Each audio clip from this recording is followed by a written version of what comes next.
Gabo is here because he's done really cool, lot of cool stuff around graph querying, a complex model and large models, and he will talk today about incremental graph querying. So let's welcome him, and we're up for the recording.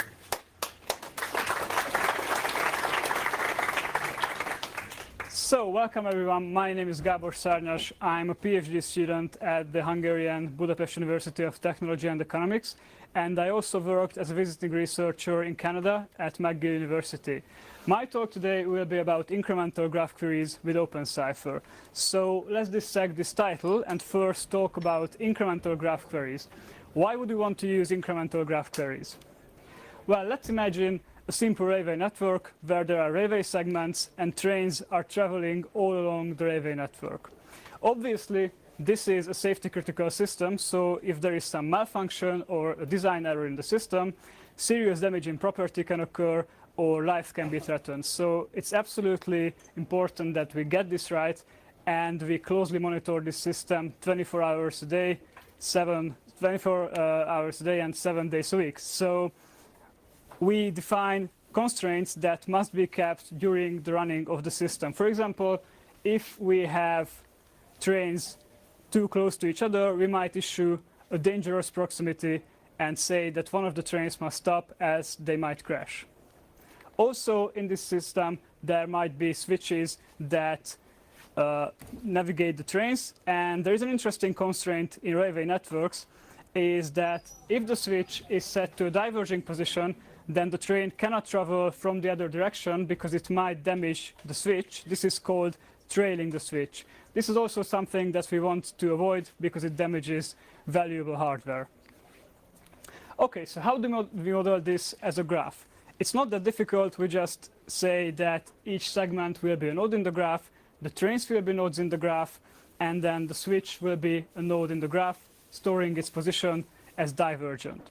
So we add some edges. Now we have the trains are on segments. The segments are stored pretty much as a linked list. And then we have the switch with the appropriate directions. So if you want to do the proximity detection constraint, we say that if the trains are on adjacent segments or they have less than 2 segments between them, then we might issue a warning. So as a graph pattern, this might look like this.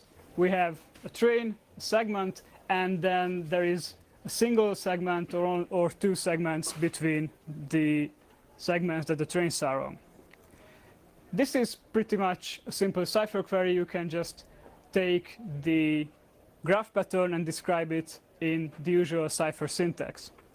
If you run it in Neo4j, it generates a query plan like this, and it executes and returns the values. So for trailing the switch, we have another constraint. It looks like this. We have a train which is on a segment which comes straight from a switch, but the switch is set to a diverging position. So this is something that we would like to avoid, and then we would like to warn the users. Neo4j is also capable of running this pretty efficiently. However, in such a system, we need to evaluate such queries continuously, so we need to run these queries over and over and over again. And this is basically the idea of incremental graph queries.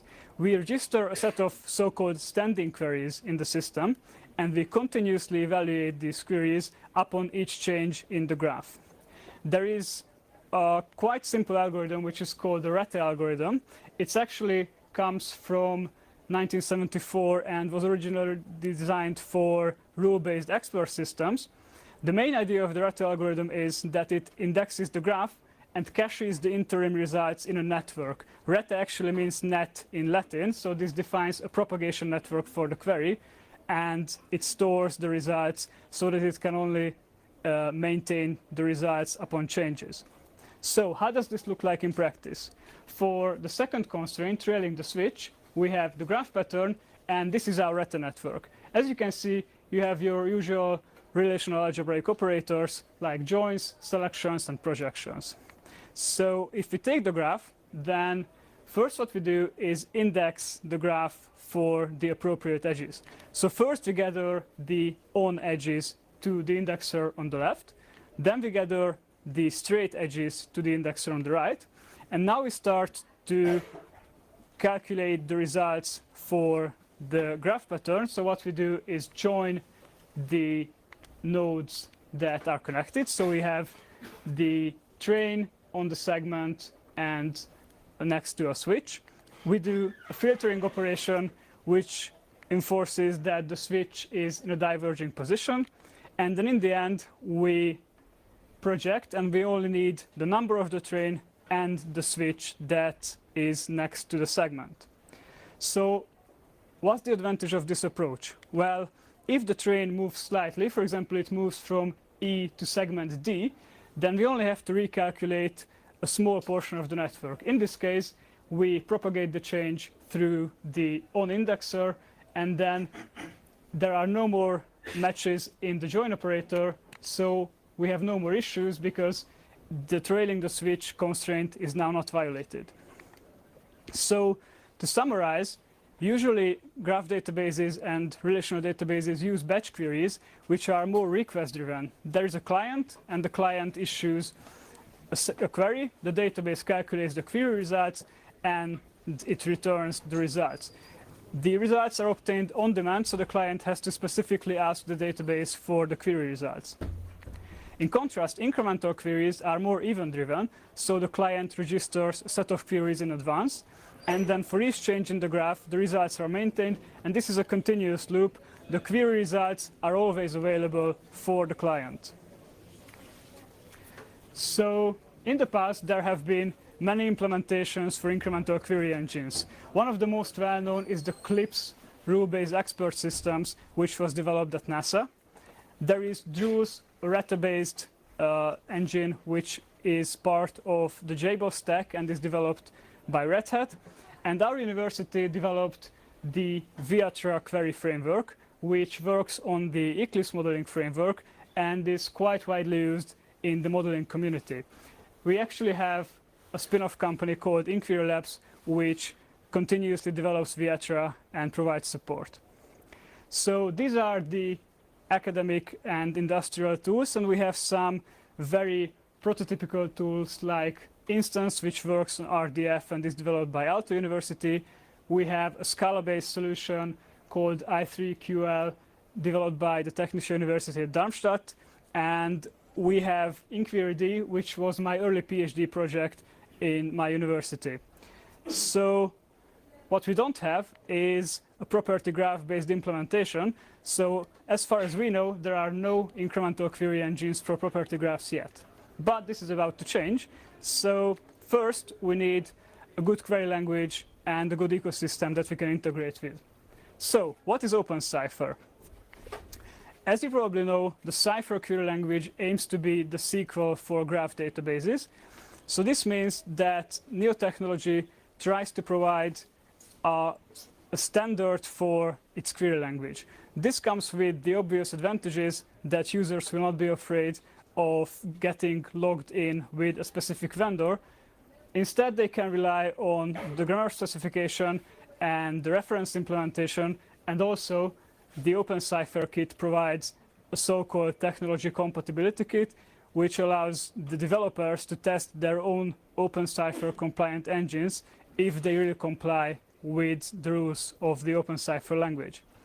So openCypher actually defines a smaller subset of the Cypher query language, but it still allows you to do many interesting things. You can do almost all of the pattern matching stuff that you can do in a normal Neo4j Cypher. You can do your filtering operations. There are collections like lists and maps. There are operators for data manipulation, and also more advanced constructs like variable length path. So some features are excluded from the standard. These are called the legacy constructs. These are mostly implementation-specific stuff like load CSV, index, constraints. There are regular expressions, which are notoriously difficult to get right between different programming languages.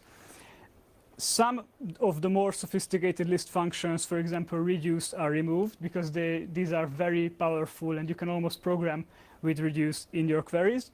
And there are a lot of predicate functions removed. functions that calculate the shortest path, case expressions, and IDs. And interestingly, and somewhat accidentally, some of the legacy constructs are also very difficult to handle internally. So in our prototype implementation, we do not focus on the legacy construct, but try to implement a meaningful set of the standard constructs in openCypher. So in order to implement our incremental query engine, we first mapped the openCypher query language to relational algebra. This is quite a long mapping. We had to define some custom relational algebraic operators, and we gathered our findings to a technical report, and we published this technical report online. It's built continuously on every change in our system. So basically, what you see in the technical report is the latest version as compiled by our parser and our query engine. So we gathered a lot of queries from Neo4j use cases, for example, tutorials, our use cases, blogs, GitHub, and we translated these queries to standard batch search plans defined by relational algebra, and then we translated these search plans to incremental search plans, also defined in relational algebra. Some of the findings that we have is that some constructs, even in standard openCypher, are very difficult to get right incrementally, especially lists, because you have to treat the lists with the appropriate granularity, and that's not easy if you have lists that are nested into each other, and then you can unwind these lists, and then you can collect these lists back together. This is something that's not easy to get right. Also, standard Rete implementations use set semantics. In contrast, openCypher uses back semantics, and you can also order your results and select the top n or skip some results in the result set. And as I mentioned, shortest path and all shortest paths are quite difficult to get right incrementally. There are some papers in the topic, so in theory it can be done, but you have quite complex algorithms that do not always perform well in practice. So these challenging features in Cypher are those that are not traditionally handled by Rete implementations. We are looking into implementing the standard construct and see what we can do about the legacy constructs. So by now we have a tool which we call InGraph, an incremental in-memory graph query engine. Basically, InGraph works in a client-server architecture. The client registers a set of queries, and then it continuously updates the graph through another queries. And the client can either retrieve the query results, or it can subscribe and get change notifications for new results in the query set. So how does InGraph look internally? Well, it pretty much looks like any other graph database or graph query engine. It takes the query specification and builds a query syntax tree. Now, as I mentioned, the openCypher initiative provides the grammar for parsing the queries, but it provides an ANTLR-based grammar, and while experimenting, we found that the ANTLR grammar is a bit too low level. So we kept looking and eventually found something called the Sliza software architecture workbench, which implemented the openCypher language in Xtext. Now, Xtext is an Eclipse project based on top of ANTLR, and it provides a really nice and high-level way for accessing the parse tree that's built from the query specification. So we use Sliza's Xtext language, and then we build the relational algebra model through a code implemented in Xtend, which is, as you have probably guessed, a technology that's built on top of Xtext. So this is a technology that allows us to very efficiently implement the algebra builder, and we build this on top of Eclipse models. So the parser takes this input, and then it builds a simple search plan, which is basically a relational algebraic expression. So now what we have to do is somehow transform this to a Rete network, which allows incremental computation, and deploy it.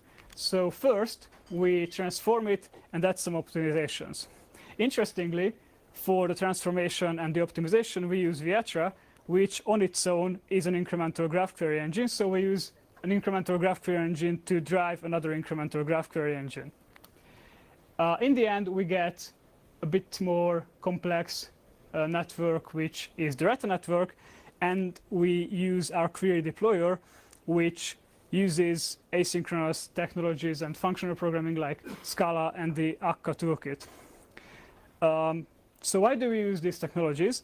Well, if we revisit our slide on the trailing the switch constraint, we find that the Reta nodes that perform the computation can be thought as actors in the actor programming paradigm.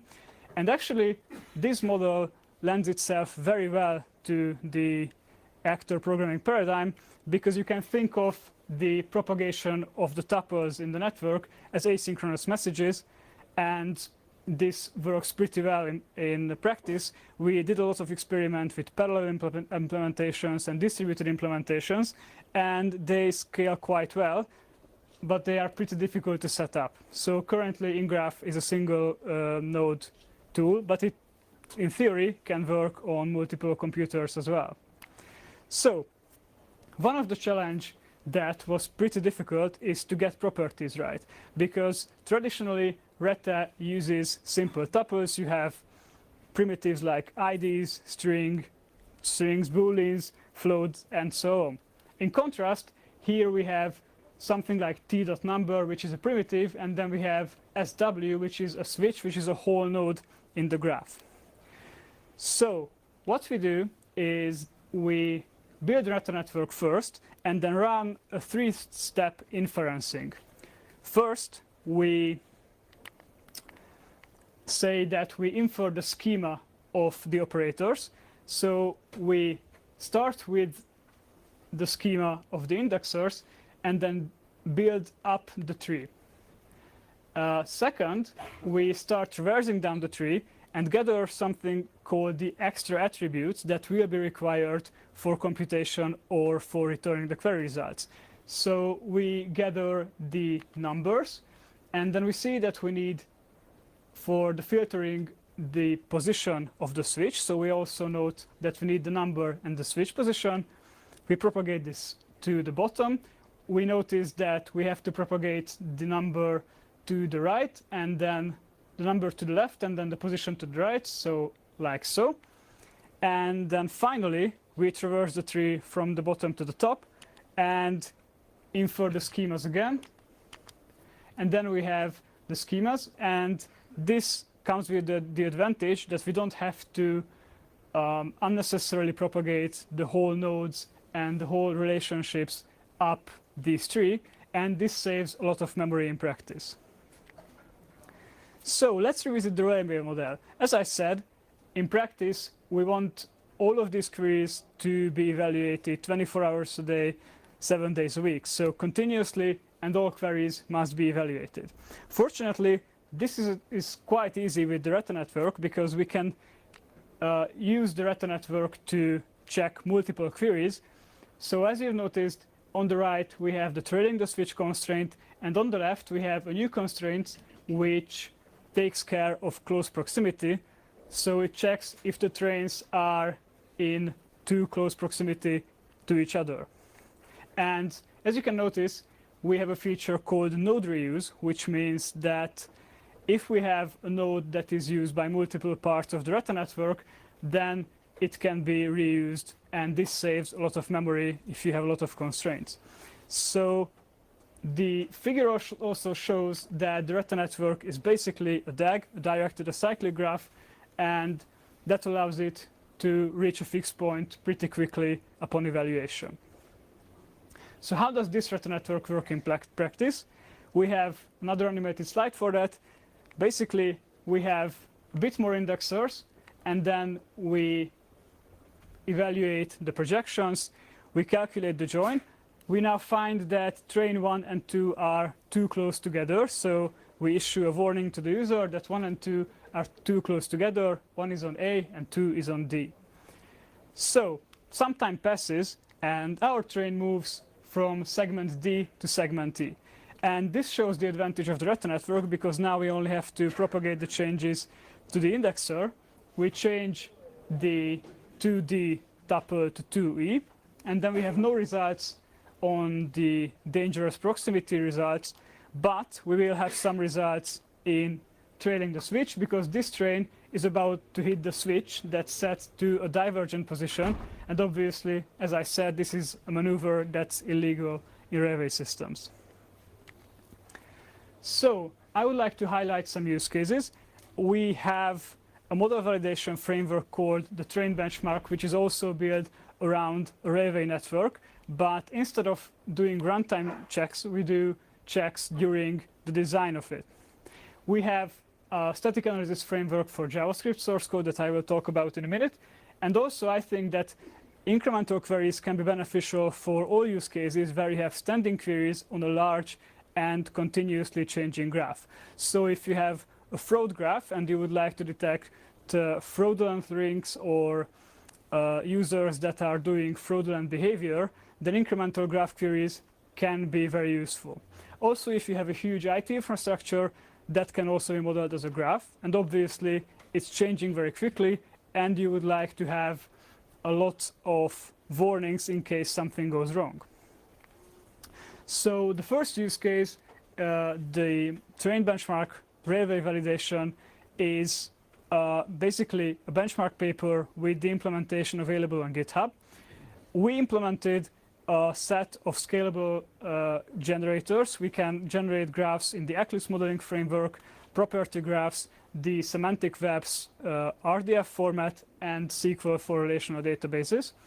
And the benchmark defines a set of validation queries that must be enforced during the design of the railway network.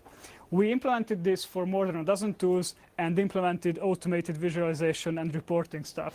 So if you have a graph query engine that you would like to use on large and continuously changing graphs, it's worth giving a try to the train benchmark system.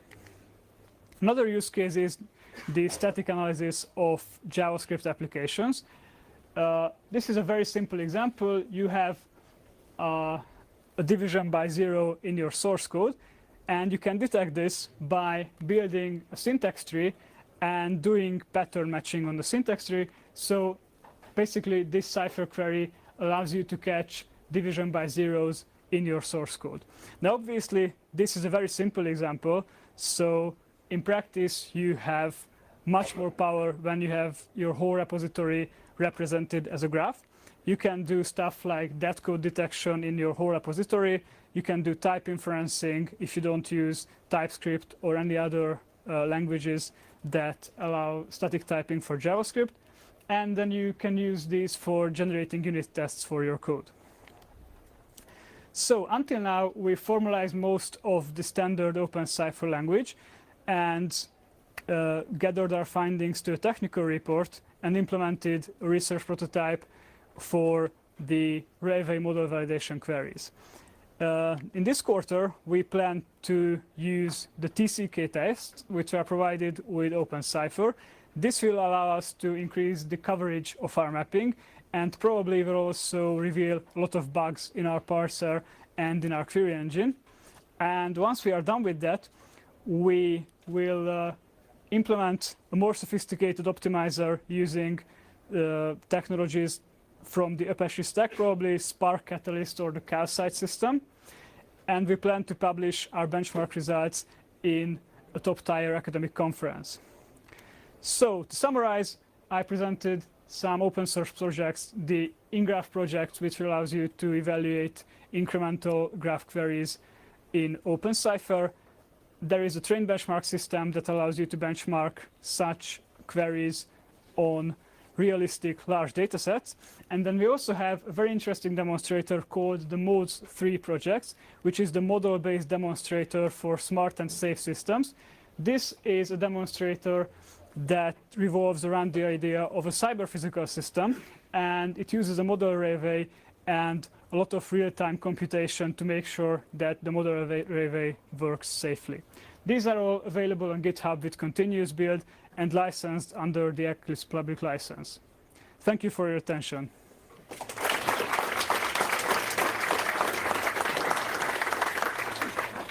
So we have 5 minutes for questions. Any questions from anyone? Okay, you start first. Yeah, thank you for the talk. It was very interesting. I was wondering, so the query plan that you initially produce, does it change when the graph changes? So for example, those query plans are often built using host-based optimizers, for example. And if, for example, during the loads, so the graph changes, the statistics change, does this query plan adapt to this? Yeah, so the question was that do we use a cost-based optimizer, or can we change the query plan upon execution, or do we use some statistics? And this is a very good question. And the Rete algorithm has some very good properties with this respect, because once you have your query, you can determine which graph nodes and graph edges you will need for computation, and you can build only the lower level. You can build the indexers from your current model, and you can use these as an input for your cost-based optimizer. And as I mentioned, we plan to use the Spark Catalyst framework. I started implementing a cost-based optimizer on my own, and it turned out to be very, very extremely difficult. So we thought it might be a good idea to use Sparks or the Calcite frameworks optimizer, because obviously these are more sophisticated. And regarding the dynamic reconfiguration, that's something that you can theoretically do with the Rete algorithm. We had some experiment with that. We have a system that does a design space exploration, which is basically a search, but it allows you to dynamically reconfigure a system. So design space exploration will look for a better solution, and then it will also give you the steps that you need to take to transform your system to another representation. This is something that is very interesting from an academic perspective, but it's super difficult to get right in a real system. So this is something that works just in theory yet. Okay, next one. So my question, this event propagation graph that I see on the screen right now, it looks to me exactly like an event propagation graph in a reactive program. Is that true? Yes, there is a lot of truth to it. And basically, this is very useful if you want to maintain incremental views. So if you have, as I said at the beginning, the main difference between the so-called batch and incremental queries is that one is more pull-based and the other one is push-based. This is a very nice fit for reactive applications, I think. And so this Rete algorithm is implemented as actors, each propagating messages? Yes, so basically you have actors, and obviously, unfortunately, the actor model allows you to store mutable state in the actor. So this state is mutable, but between the actors, all the messages are immutable. So you do immutable message passing, and this allows you to run the calculation in a distributed way and in parallel. Okay? You did some sort of pre-compiling your model. So assuming that the railway system is static. Yeah. What would happen if this network of rails would not be static? Would you still be able to pre-compile something, or would this simply not be possible? So the question is that if we took advantage that the railway network is static and only the trains move around the railway network, so basically this didn't really take advantage of that. You can quite easily do it with a whole pretty much fully dynamic model, but there are a lot of use cases that look like the following. You have a big set of static data. You have a smart city, and you have the buildings and the infrastructure, and they don't really move anywhere. And then you have the dynamic stuff like vehicles, like weather, people moving around. Rete is, I think, quite a good fit for this, but this is not a requirement. This is just something that works really well with this algorithm. I have a question. One thing that I could imagine is quite difficult to do is aggregation. So if your query contains aggregations, because you have to kind of be able to track back where the aggregations originate from, and if they're lossy, then it might be a difficult thing. Yeah, actually, this is listed in the challenges in the openCypher stuff, somewhere between the lines. So basically aggregation, it's collection and lists, and basically, even if you want to maintain something like a minimum or a maximum incrementally, you have to store all of the possible candidates, so all of the interim results, and then you can serve this. Obviously, you can store it in a heap or in any efficient data structure, but aggregations are quite difficult and are usually not supported by Rete engines. Okay, cool. So time's up. If you have more questions for Gabo, then please ask him later.